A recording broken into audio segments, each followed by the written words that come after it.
Hey, what's up, YouTube? I want to bring you a little video discussing a issue that's popping up that I think other people are going to start having themselves. I notice it more because I have to use things a lot more than other people. What we're talking about today is sub pumps. In specific, we got Liberty pumps.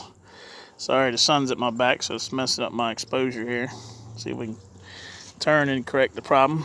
But anyways, here's the issue that's going on. Okay, now this is the second time I've been replacing a lot of my sub pumps over the last couple of years because they're at the end of their life. So I've been changing them out.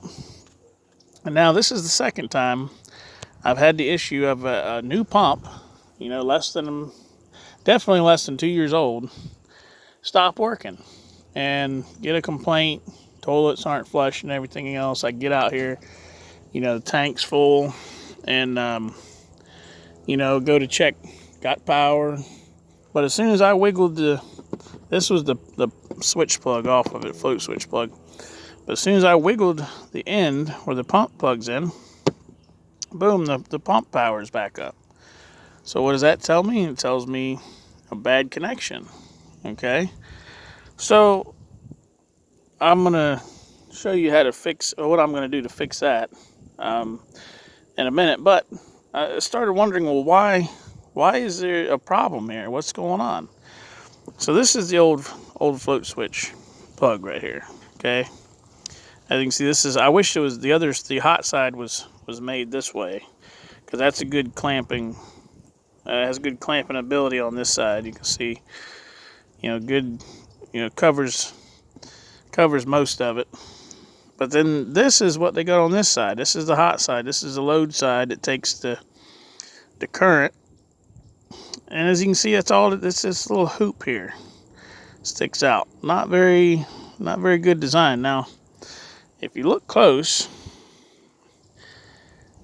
I don't know if you can notice,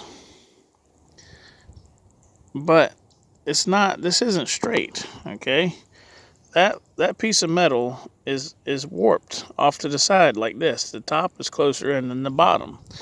I don't know if heat has distorted it, which I would imagine probably is. Heat has distorted it and warped it, okay?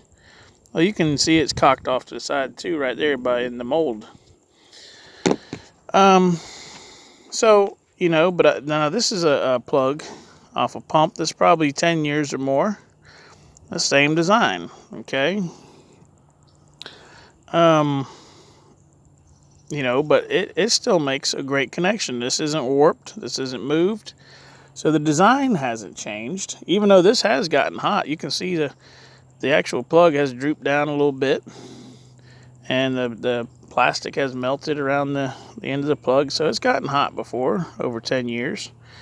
So, the only thing I can figure is that they must have changed the actual makeup. And I noticed this a lot in wires too. I think they're adding more nickel. They're using less actual copper, and it's more of like a nickel copper hybrid type deal. And I don't think it's as good. You'll notice, even though this is a 10-year-old plug, this copper was hidden inside of this epoxy, okay, and I cut it off.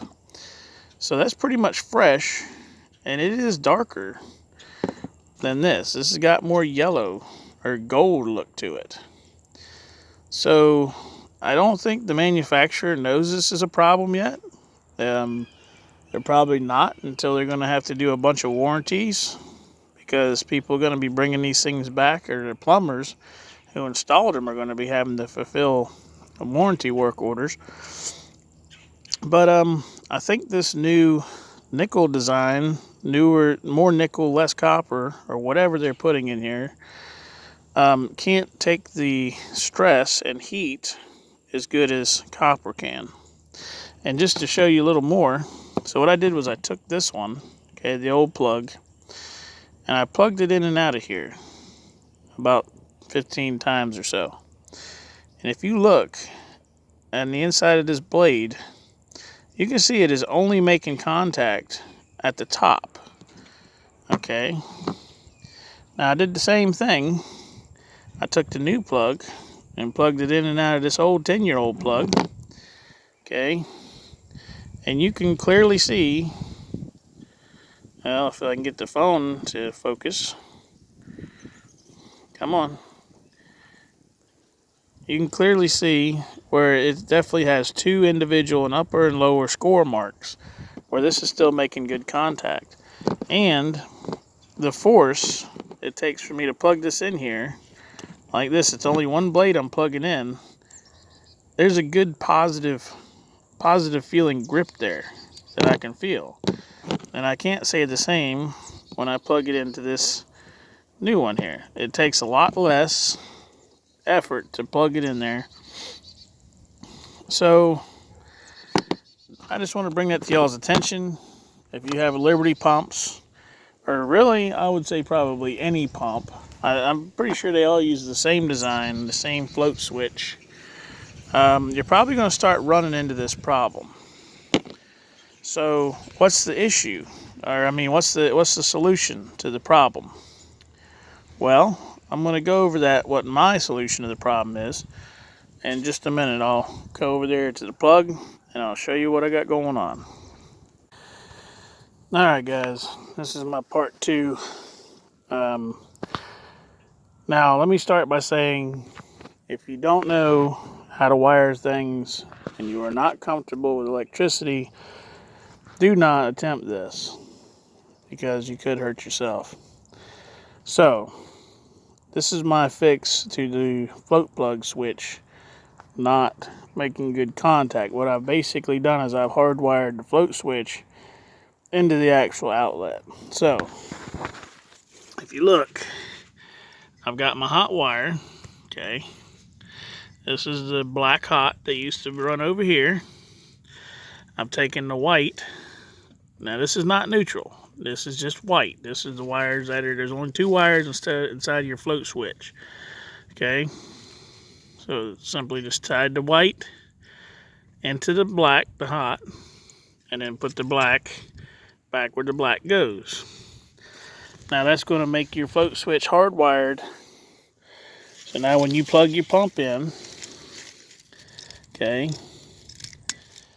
it's still switched, okay? It's just I have the wire, since this is a closed box, I got one of these closed boxes. What I did was I drilled a hole right up here in the corner, okay? The float switch wire is running in here to the outlet.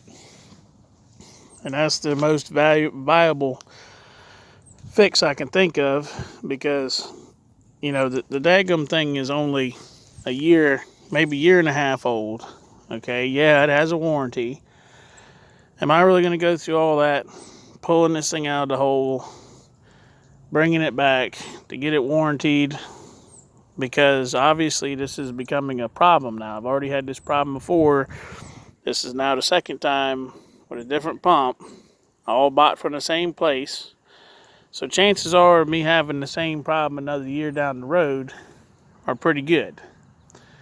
And even if I bought a new float, just the float itself, the float switch, it's going to be made the same way. So I'm probably going to have the same problem there. The only drawback to this is if the float switch does fail, you won't be able to manually power the pump off of this outlet. You'll have to run an extension cord over here and plug the pump in. But that's it. That's my fix. I'll button it up and take one more shot. And then here we go. Finished product. That's what it looks like. Everything's still safe and protected and dry in the box. Still closes like normal. So there you go. Hope it helps.